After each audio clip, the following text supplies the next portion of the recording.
Do you have Brita pitcher and you are looking for a replacement for the filter?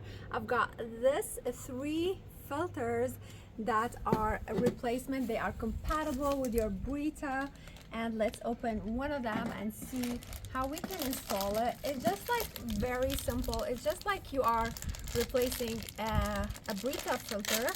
It's just like this one will not cost you an arm and leg to buy it and replace it. And what's more important is that it lasts you for 6 months. So basically you get it, you insert it, and you push it like this, all right? And then you need to close the cap here,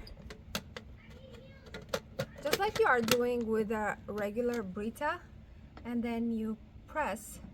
It's flashing green, which means it's in good standing and it's working.